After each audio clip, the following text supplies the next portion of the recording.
Hello and welcome to my review of Thor number 4, written by Donny Cates with art by Nick Klein.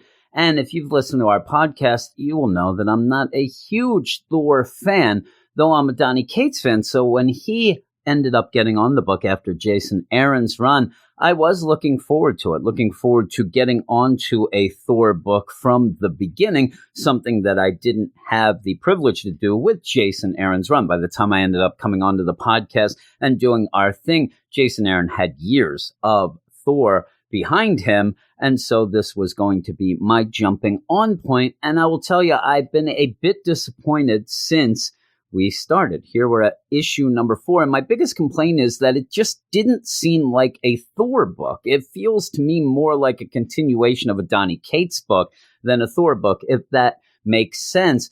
Though this issue is starting to get towards where I would like it to be and where I think I can have fun with it, even though it is the penultimate issue of this arc. And we start off, and one of the things is we're talking about the Black Winter. And I think that as we're going forward with this and almost done this story, I still don't even know what the Black Winter is. I still don't have a full concept. When we first heard about it, I actually shook my head and thought it was null, just a different way to say it. That is not the case, it seems. But the whole idea of the Black Winter seems big. I mean, you have Galactus going around trying to eat planets so he can stand up to the Black Winter. Obviously, Thor being the herald of Galactus during all of this, it should feel big. It should feel bigger than it is. It just hasn't felt as big for me. Well, you ended up with the last issue having Beta Ray Bill show up and, fight Thor and pretty much get his butt handed to him, where you have Sif here coming to end up grabbing Bill and taking him back to Asgard.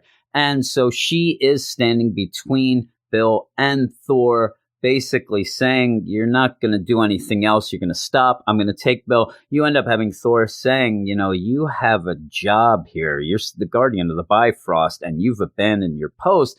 And she doesn't care. And then she asks Bill, or at least says to Bill, we're going to get going. Bill, I've fallen and I can't get up. He doesn't say that he should, because he ain't making no sense. She's like, are you okay, Bill? He's like, oh, yeah. So what day is it? Monday? Okay, let's go. Let's go back. And so with that, Thor gets mad and throws Mjolnir at Sif. And she ends up making the Bifrost. And this is a pretty cool moment where the Mjolnir just disappears. It goes to the Bifrost. It gets taken away. And you end up having Thor not knowing where it is. Well, it ends up in Jotunheim, which is crazy. Obviously, here you have Loki think it's interesting.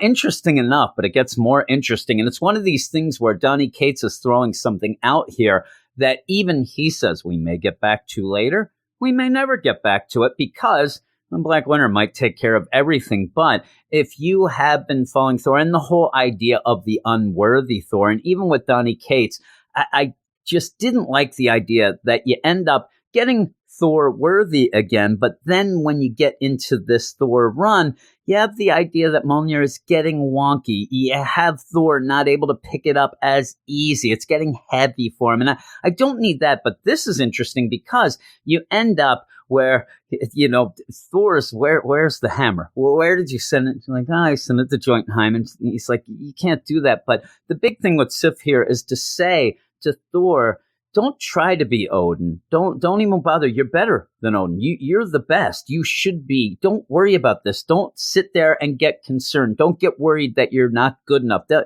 Take that, set that aside. You need to be better because you are better. Well, she ends up arguing with him about that and says, I know you're scared. Thor claims he's not afraid of anything, but he is. He's afraid he's not worthy. He always is and has been for a while. Well, you end up back in Jotunheim where you have Loki walking around. He's pondering. He thinks, again, it might be a jest. It might be a trap. It may be Ashton Kutcher punking his butt. Who knows? You never know when Ashton shows up in Jotunheim for a couple laughs. That's something that may end up happening. But you go and he picks up the hammer, and that's crazy. And then he says, very interesting, which it is. That's pretty cool. Now, we're going to have to wait to get back to it because it pretty much just yanks out of his hand and then goes back to Thor, where he is pretty much telling Sif, get out of here. Go back, take Bill, whatever. Go back to Asgard. I got things to do. Galactus things to do is what he has. They do end up going. And what happens is in a big moment where Galactus says, I'm sick of this family squabbling. I don't need this. Let's go. I got to eat planets. I'm hungry. I need to eat. Mamma mia, that's a spicy meatball. And instead, Thor goes up and just says, okay, zappity zoo, and ends up taking the power cosmic from Galactus into the hammer. That's pretty crazy as well. And it's one of those things that through this whole issue now, you get the idea that Galactus and Thor, they are going to still be a team as they go towards the Black Winter, as they're going to fight the big bad. But even by the end, it's pretty much a truce of convenience until things are taken care of in the way of when this is done, me and you are going to fight. When this Black Winter is done, both of us, we're going to fight. They both think that. They both agree to that. You go then, and remember, this is where Galactus is going around and pretty much eating planets. The reason Thor is there, and the reason why Thor really wanted to be the Herald, is that he goes with Galactus. There's these 5 planets that are the special ones that's going to power him up enough to get the Black Winter. You end up having Thor there to protect the people of the planets and send them off to Asgard. That's pretty much why Thor is involved. That's his MO. And you end up having this panel where you see 3 quick worlds going. And while I hate when you end up doing this, where you have almost a scavenger hunt like we had, where you spend a lot of time doing the first planet and then you race to it. But I don't mind because I don't really need to see the same thing. We've kind of gotten the same thing each time you go to a planet.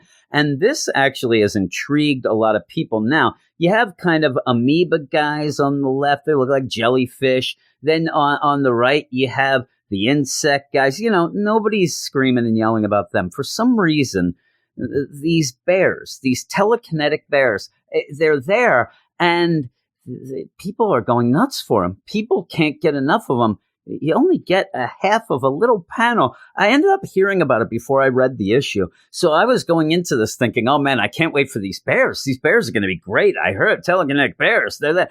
Everybody with the bears. And I go in, what the heck's up with these bears? We get just a little bit of it. Now, you end up having issues 2-3 months, you know, they're written now. Something written now would be like a 2 or 3 months down the line deal.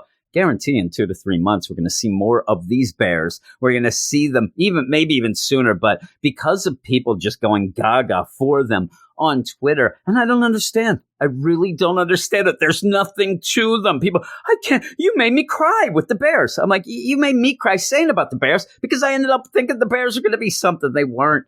But then you go and you get to the 5th planet, the last planet, where you have Creo. Now, I will mention that the bears, the insects, the jellyfish, and I like the jellyfish. Why isn't anybody going crazy for the jellyfish? They're all in Asgard now, so we probably will see them. But at least Thor, again, was there to protect everyone and save them. And then they ended up getting their planet eaten. Now, there was a weird thing at the beginning of the series, at the beginning of all of this, where Thor ends up saving the people and gets mad that Galactus ate the planet, even though he knew he was going to eat the planet. But at least now it seems that Thor's kind of down with that. He knows what he's supposed to do. Galactus does what he's going to do. And so they're on this 5th planet. They have to get this done.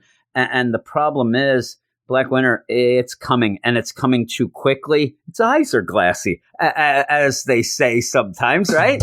And so you end up having these people, and the planet, the people who live on the Cairo, they're like, hey, we'll help you. You don't have to take our planet. We're going to align with you. We got a big army. We're going to just set up, we're going to yell stuff. It's going to be like Braveheart. We'll yell stuff about freedom and stuff like that, and we'll take it down. But that's not what they need to do. Pretty much they need to pack their bags and get the heck out of there. Get with Thor, get to Asgard, don't look back, get your Greyhound bus tickets out. And they take too long. And really, there's not enough time anyway, because what you end up having is Galactus says, I got to get moving. I can't wait for these yakety yaks. They're talking too much. They don't want to go. I'm going to have to just eat this planet as is, people on it. That is not what Thor wants to hear. Thor does not want to hear this at all. Thor says, I didn't tell you can do this yet. Galactus says, I don't need permission. The heck with you. We're out of time. I have to do this. And so you end up with the Black Winter there. He has to do it. I mean, really, he doesn't have much of a choice. If they're going to save everything, unfortunately, these people are going to die. And they do, but it's something I don't think Thor can just let go. But by the end, you see them destroying. But Thor says, I'm sorry, but you're going to die. He can't, it says he buys them nothing, really. It's like me with my kids on Christmas. And so they end up with the planet getting destroyed with the people, and Thor saying, when this is done, when the winter is clear, you'll answer for the people of Cairo. You will answer, and we're going to fight. And then you have Galactus. Until then, Thor says, yep, until then. Look at him, little Thor there with Galactus. I love the art in this. I think that Nick Klein's art is great. I actually didn't like his art as much in the first issue. Since there, it's gotten so good. And I love this art in Deadpool. And I think maybe it took him an issue or so to kind of get used to maybe the scope of things and what's going. It's awesome. I mean, it is really, really good. Because of that, though, you end up pretty much going quickly through these other planets, which was set up, like I said, almost like a scavenger hunt type of deal. And you do go quick. And I'm still angry about those bears, but still, hey, you end up with this setup for the last issue of the arc, which is fine. I'm going to give it an 8 out of 10. A lot of that's art. I am enjoying the story a little more. You do end up, once you get Beta Ray Bill last issue and then Sif here, and you have Loki with the hem, all of that, now this does feel more like a Thor book. Before, when you ended up having Cosmic Ghost Rider, all the other heralds, a lot of things that you had in Donny Cates, it's almost like the Donny Cates verse. It did feel more like a Donny Cates book than a Thor book. It's starting to feel like a Thor book, and I like that. So 8 out of 10. And yeah, I suggest you pick it up. It might be one of those better in trade, but I still think it's worth reading. But that is it. That's my review. I hope you liked it. Coming to the end of the week, and now we'll have the next round of books coming up. But I hope that you're liking these. I'm trying to get a bunch out. I am doing a little more Marvel than DC at this point, only because there's a lot more Marvel books than DC coming out each week. But I'm going to try to even that up. But please, if you like this, please like it. And also subscribe to the channel. That would be awesome. Let me know what you think of the videos. I'm doing this more of a free form. I don't have any notes or anything. I'm just doing this off the top of my head. As you can see, sometimes I fumble and stumble. But also look in the description of the videos to see all of the links to everything Weird Science, including our DC and Marvel podcasts, our DC and Marvel websites, also all the other nonsense we do. But thanks, everybody, and I'll talk to you later.